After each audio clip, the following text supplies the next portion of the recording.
Assalamualaikum warahmatullahi wabarakatuh. Perkenalkan, nama saya Gina Ailisa dengan NIM 66702100. Saya dari kelas 2M. Di sini saya akan memberikan cara atau tutorial yaitu cara menghitung uji validitas, reliabilitas, uji korelasi, regresi, dan juga uji hipotesis. Validitas itu adalah uji untuk menguji valid suatu angket. Terus uji reliabilitas adalah uji yang untuk menguji konsistensi kuesioner yang merupakan indikator dari variabel atau konstruk. Nah, kalau uji korelasi itu adalah untuk mengukur hubungan variabel. Uji normalitas adalah untuk mengetahui apakah error term mendekati distribusi normal atau tidak. Terus kalau uji linearitas itu dia itu gunanya untuk mengetahui apakah dua variabel ini punya hubungan atau enggak.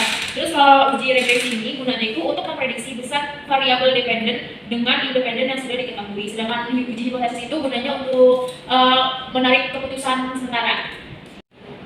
Oke, yang pertama di sini kita akan menghitung uji validitas terlebih dahulu. Di sini udah ada contoh data hasil kuesionernya, bisa dilihat. Jadi cara itu pertama adalah copy semua. Kita ke dulu ya, ke SPSS-nya yang ini. Oke, terus kita ke variable view.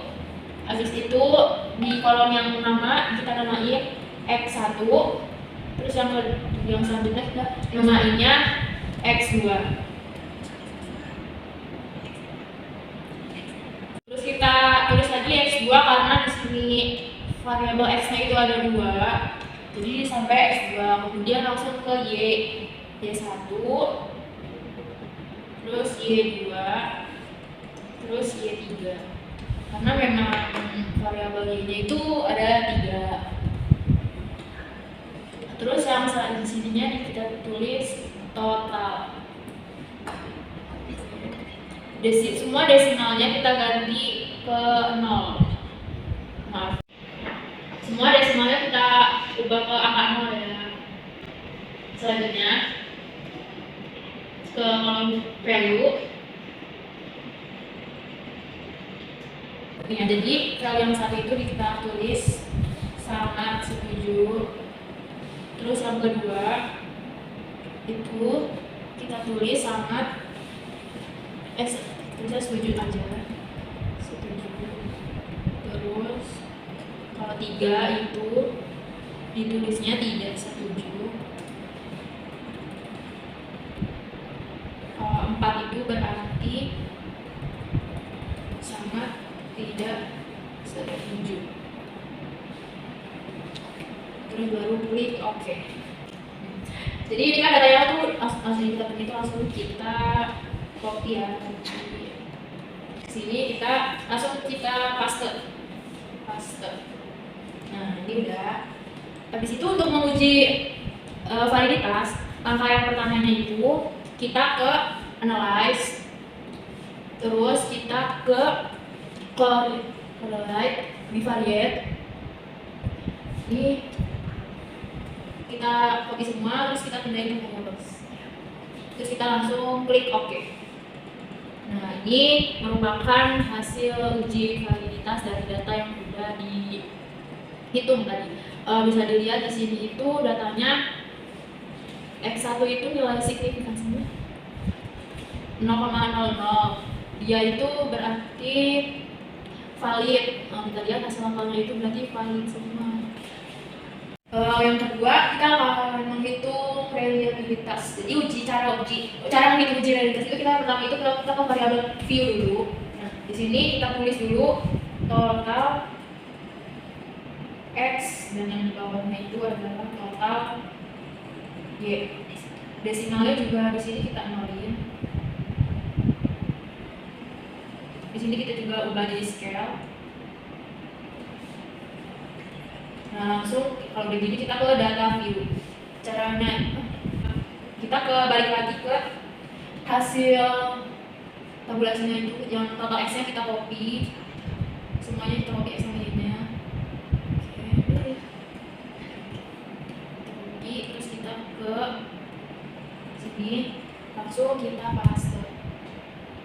Oke, udah. Jadi yang pertama itu kita analyze, terus kita cari yang scale, terus langsung klik yang reliability analyze. Terus total y-nya itu kita pindahin ke sini, x-nya juga yang 1000 ke sini. Terus kita klik yang statistik, kita pilih yang scale, langsung klik continue, langsung klik OK. Nah di sini udah muncul hasil perhitungan reliabilitas. Nah di sini itu hasil data SPSS ini menunjukkan hasil 0,567, di mana ini tuh variabel karena kan syarat variabel itu harus 0,6 lebih dari 0,6. Nah sedangkan ini tidak lebih dari 0,6. Jadi data ini dikatakan tidak reliable seperti ini. Selanjutnya kita akan menghitung uji korelasi. Caranya itu kita ke analyze, pilih yang ke correlate, terus kita pilih bivariate. Nah ini tuh dipindahin, terus pindahin aja semuanya. Nah yang X sama Y dipindahin ke sebelah sini. Kita klik option, nggak perlu double kali, langsung klik OK. Klik OK. Nah ini udah muncul tabel korelasi. Hasil korelasi dari perhitungan SPSS itu menunjukkan hasil yang positif dari kedua variabel X dan Y.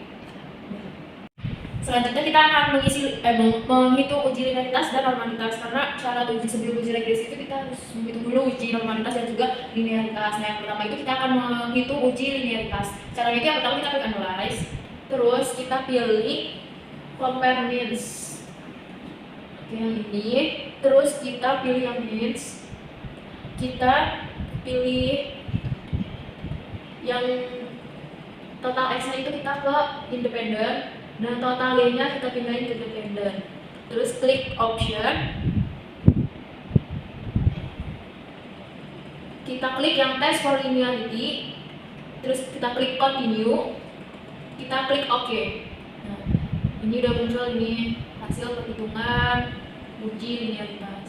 Jadi dari hasil perhitungan SPSS ini kita melihat di tabel ANOVA-nya. Nah di sini kan ada tulisan linearity, di mana angka signya itu menunjukkan di data ini 0,01. Nah ini itu berarti dia datanya tidak linear, karena syarat agar data itu dikatakan linear itu harus lebih dari 0,05. Itu selanjutnya kita akan menghitung uji normalitas. Cara untuk menghitung uji normalitas itu yang pertama kita ke analyze, pilih dulu yang non-parametric, mana non-parametric test yang ini. Oke, kita pilih yang legasi dialog, kemudian pilih yang sampel KS. Oke, terus yang total X kita pindahin, total Y juga kita pindahin, langsung kita klik OK. Nah ini kita udah bisa hasilnya itu. Oke, seperti ini. Oke, jadi kan ini hasil dari SPSS ini, tabel ini kita tunjukin bahwa hasilnya itu seperti itu, ini 0,000 ya hasilnya. Jadi dikatakan bahwa hasil penghitungan data tersebut tidak normal, karena syarat data dikatakan normal itu adalah harus lebih dari 0,05, sedangkan ini hanya 0,000 seperti itu. Selanjutnya di sini kita akan menghitung uji regresi. Caranya itu pertama kita klik analyze, kita cari yang regression, kita pilih yang linear, klik. Terus yang X-nya kita masukin ke independent, yang Y-nya kita masukin yang ke dependent. Terus langsung kita klik OK. Nah ini adalah muncul. Fokus ke model seperti gimana tabel ini kita bisa menentukan itu punya pengaruh atau tidaknya antara variabel X dan Y, dimana R square-nya itu R-nya itu adalah 0,418, sedangkan R square-nya itu 0,175. Jadi karena 0,418 dikurang dari 0,05 tidak memiliki pengaruh gitu antara variabel X dan variabel Y. Pengaruhnya itu hanya sebesar 17,5 saja, 17,5% saja. Ini yang terakhir adalah uji hipotesis. Di mana uji hipotesis itu kan kita lihat dari uji F dan uji T. Nah di sini itu kita lihat di tabel ANOVA ini kita bisa melihat uji F-nya. Nah nilai signifikansi dari uji F-nya itu menunjukkan hasil 0,001, di mana ini kan artinya itu kurang dari 0,05. Kalau misalnya kurang dari 0,05 itu berarti artinya itu terdapat pengaruh antara variabel X dan juga variabel Y. Sedangkan yang tabel koefisien ini bisa kita lihat untuk uji T-nya. Di sini itu hasilnya itu menunjukkan 0,01 dan ini juga memiliki pengaruh karena syarat uji T itu jika nilai signifikansinya kurang dari 0,05 itu berarti memiliki pengaruh antara variabel Y dan juga variabel X. Jadi hipotesisnya itu berarti artinya itu dapat diterima. Oke, segitu aja yang bisa saya sampaikan. Kurang lebihnya mohon maaf. Wassalamualaikum warahmatullahi wabarakatuh.